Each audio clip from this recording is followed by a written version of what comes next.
Les jeux Pokémon sont des jeux japonais dans lesquels beaucoup de leurs références culturelles transparaissent. C'est d'ailleurs d'autant plus visible dans les 4 premières générations qui sont inspirées directement du Japon. Et dans cette vidéo, on va se concentrer sur certaines catégories de dresseurs et dresseuses que l'on peut croiser dans nos jeux en essayant de comprendre la traduction de leurs noms japonais et leur représentation, donc leur sprite, qui reflètent souvent beaucoup d'éléments culturels japonais qui me semblent intéressants à décortiquer. Commençons donc cette vidéo par la présentation de 2 types de dresseurs qui sont assez communs, mais surtout dont les références sont assez évidentes si jamais vous êtes consommateur ou consommatrice de pop culture japonaise. La première catégorie de dresseurs que je veux vous présenter sont les petits qui apparaissent pour la première fois dans Noir et Blanc, et on les retrouve dans plusieurs générations par la suite.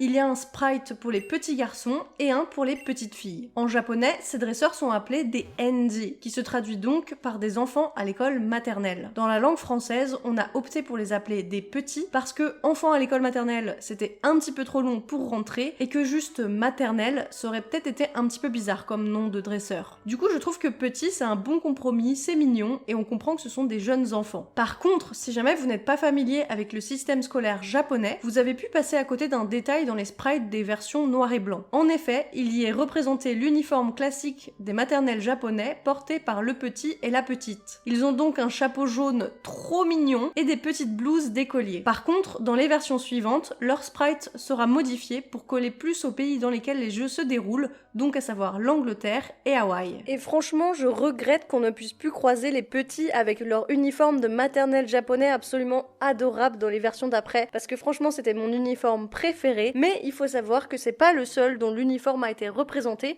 puisqu'on croise aussi des personnes habillées en uniforme du lycée ou du collège. Parce que si jamais vous ne le saviez pas, sachez qu'au Japon les élèves portent donc des uniformes et qui sont différents en fonction des niveaux, donc en fonction de si vous êtes en maternelle évidemment, et en fonction de quand vous êtes au lycée. Et le port de l'uniforme, ça suit un code bien précis, et il y a bien évidemment des règles à respecter, comme le fait de ne pas le customiser et de respecter par exemple certaines longueurs de jupe. Sauf que certains élèves qui doivent porter cette jupe se décident à la remonter pour différentes raisons, et c'est souvent mal vu par les établissements scolaires. Et évidemment, ce phénomène de remonter sa jupe, ça a fait grand bruit au Japon, et ça a même été jusqu'à être représenté dans Pokémon, avec notamment la dresseuse de la fillette en français, qui en vérité en japonais s'appelle des mini sukato, donc littéralement des mini-jupes dans les versions japonaises. Donc oui, ces dresseuses de fillettes sont bien habillées en uniforme japonais, dont elles ont remonté leur jupe pour faire des mini-jupes. D'ailleurs, il faut noter que l'uniforme des fillettes va évoluer comme celui des petits. Quand on va quitter les 4 premières générations de Pokémon, donc celles qui sont basées sur le Japon, l'uniforme des fillettes va changer et elles ne vont plus porter un uniforme japonais. L'exemple le plus récent, c'est avec Épée et Bouclier, qui se base donc en Angleterre, et l'uniforme qu'elles portent, eh bien c'est évidemment des uniformes anglais. Et j'aimerais rajouter un dernier point sur la traduction qu'on a choisi en français, de les appeler des fillettes, et non pas des mini-jupes, et franchement, je voudrais saluer les traducteurs et traductrices,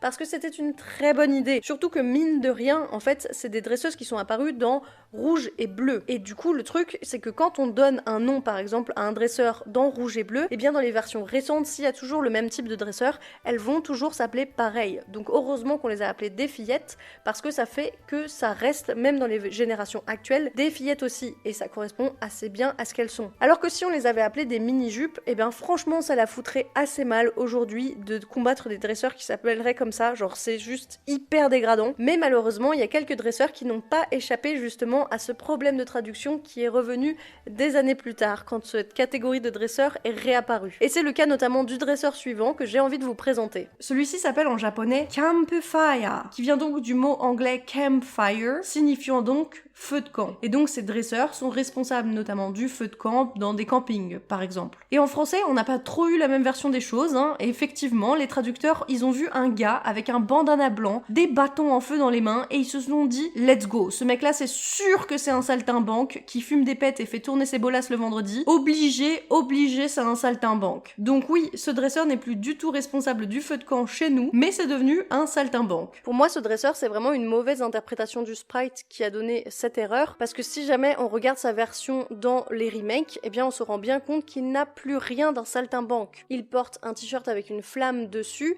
Et surtout, il porte des grosses bûches pour faire son fameux feu de camp. On dirait donc presque que l'erreur en question de traduction, c'est un peu une erreur involontaire, due à cette mauvaise interprétation du premier sprite. Et donc pour moi, cette erreur n'est pas si grave que ça, surtout quand on la compare à d'autres dresseurs, notamment des dresseurs dont les sprites ont été modifiés intentionnellement pour gommer leur côté religieux, dans les versions internationales. La catégorie des sages est la première qui a souffert d'une transformation. En effet, les sages sont en réalité, comme l'indique leur nom japonais, des moines, puisqu'ils sont appelés des Bozu, qui veut donc dire moine bouddhiste en japonais. Et d'ailleurs, cette catégorie de dresseurs, les sages, sont présents en majorité dans la tour Chétiflore de Johto, qui est en fait la représentation d'une pagode que l'on retrouve dans de nombreux temples bouddhistes au Japon. Alors, dans les versions japonaises or, argent et cristal, ces moines ont en fait les mains jointes en position de prière. Mais pour les versions internationales, ce sprite a été modifié, gommant donc le signe de prière et représentant la personne les bras croisés. Dans les versions remake d'or et argent, ils s'appellent toujours sages en français, mais leur sprite n'a pas été modifié pour les versions internationales. On les voit donc fièrement brandir un chapelet, qui est un objet utilisé pour les prières, présent dans de nombreuses religions, et c'est aussi le cas dans le bouddhisme. Enfin, j'ai dit il y a quelques secondes que son sprite n'a pas été modifié pour les versions internationales, et c'est partiellement vrai, puisqu'il y a un seul pays dans lequel il y a eu du changement, et ce pays, c'est la Corée du Sud. Évidemment, vous vous doutez que pour les modifications, le chapelet a été supprimé, mais ils ont aussi surprenamment fait disparaître les getas, et sa tenue en elle-même est complètement différente. Mais ce qui est surprenant par contre, c'est que en Corée du Sud, dans les versions or et argent, le sprite du moine n'a pas été modifié. Mais ce qui est encore plus étonnant, c'est que le sprite de la médium, qui tient quand même donc un chapelet, dans or et argent, n'a pas été modifié non plus en Corée du Sud, alors que ça a été le cas pour les versions internationales. En effet, la médium dans les versions or, argent et cristal en Occident s'est vu retirer son chapelet. Mais dans les versions remake, comme pour le moine, il n'a pas été supprimé, mais par contre, ce qui est étrange, c'est que ça n'a pas été supprimé non plus pour les versions coréennes, qui pourtant ont supprimé le chapelet du moine. Et ça, je trouve ça assez étrange personnellement, surtout que le moine, c'est un moine bouddhiste, qui est une religion qui est présente en Corée du Sud, alors que la médium que vous voyez là est liée en fait à la religion Shinto, qui est une religion japonaise. Et donc c'est un petit peu curieux, je trouve, de ne pas avoir supprimé son chapelet autour de son cou. Mais bon, passons et essayons de comprendre culturellement ce que ces médiums représentent. Celles-ci n'apparaissent que dans la deuxième génération et les remakes, et elles sont sans surprise, au vu de leur sprite, des spécialistes du type Spectre et Psy, et se trouvent uniquement dans deux arènes, celle de Rosalia et de Safrania. Et depuis tout à l'heure, j'utilise le nom médium pour les qualifier comme on a choisi en français, mais en japonais, elles sont appelées des Itako. Ce nom n'est pas choisi au hasard car il désigne des femmes aveugles qui ont suivi un entraînement spécial religieux pour être capables, selon les croyances évidemment, de communiquer avec les esprits japonais, les kami et les morts. Mais il faut savoir que cette pratique est en complet déclin au Japon, alors ne vous attendez absolument pas à voir des Itako dans chaque temple parce que ce n'est absolument pas comme ça, parce que selon les sources, il en resterait quand même moins d'une vingtaine enregistrées au Japon. Bon là, avec les Itako, je vous ai parlé de personnes qui ont des rôles religieux qui sont très peu connus, même au Japon, et du coup pour moi c'est pas non plus ultra surprenant que leur nom n'ait pas été traduit, mais par contre ce qui me surprend plus et qui m'énerve,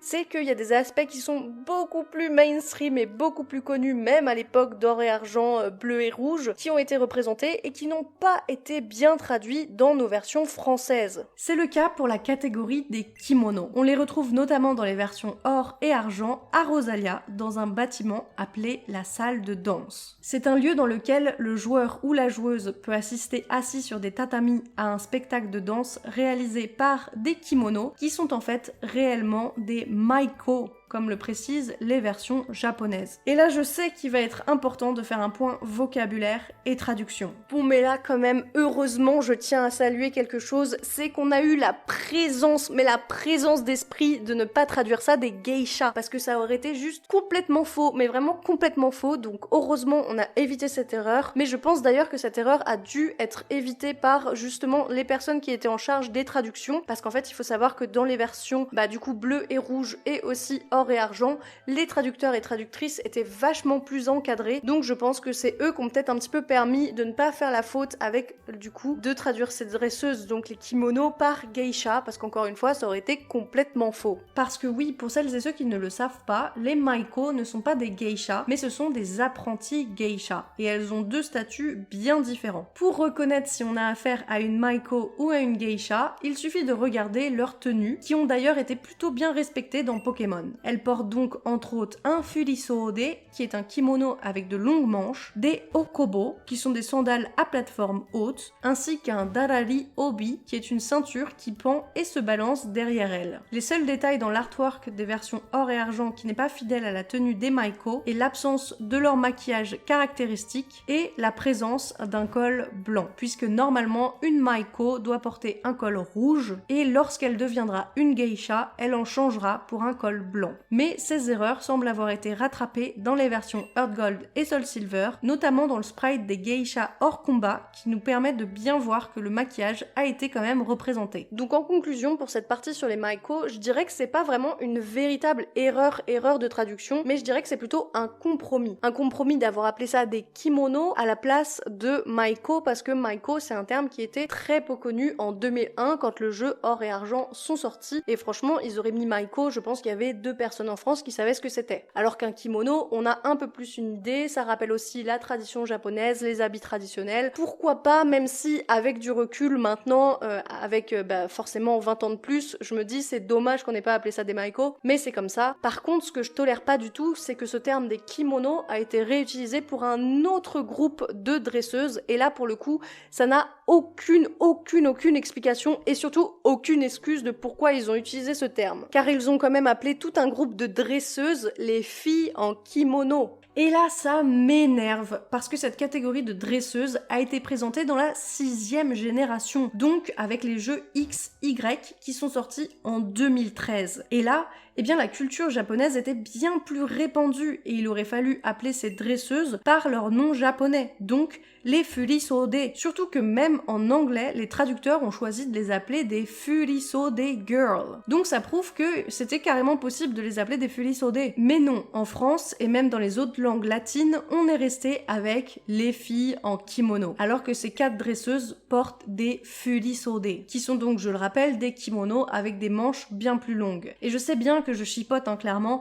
que le furisoode c'est un type de kimono, et c'est comme si je râlais parce qu'on les avait appelées les filles en chemisette, alors qu'en vrai elles portent des chemises. Mais je sais aussi à quel point les développeurs ont mis en avant leur culture japonaise dans Pokémon, et je trouve ça important de la retranscrire correctement, car pour une fois, ce sont des personnes concernées qui prennent la peine de partager leur propre culture, et donc pour moi c'est ultra important de la respecter un maximum, que ça soit en ne modifiant pas les sprites, mais aussi en choisissant les bons mots pour parler de certaines choses culturelles qui leur sont propres. Et c'est pour ça que la traduction est ultra importante pour la transmission d'une culture. Pour moi, c'était important de revenir sur la traduction de ces noms parce que forcément, ces noms-là, ces noms japonais, portent une certaine histoire et je trouvais ça important et surtout intéressant de revenir sur comment est-ce qu'ils avaient été traduits, comment est-ce qu'on pouvait aussi comprendre à la période où les jeux sont sortis, pourquoi est-ce qu'ils ont traduit ça de telle et telle manière, et surtout essayer de voir comment dans leur sprite certaines choses qui sont typiquement japonaises ou certaines choses culturelles,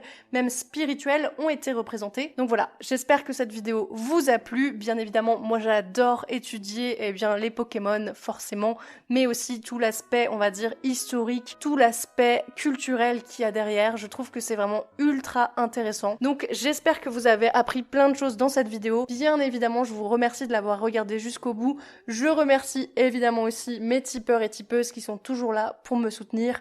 Merci énormément. Et moi, je vous fais des gros bisous. Je vous dis à la prochaine et on se retrouve peut-être pour une prochaine vidéo pour en apprendre plus sur les Pokémon ou en apprendre plus sur d'autres choses. Mais de toute façon, c'est souvent en lien avec le Japon. Merci beaucoup. Bonne journée.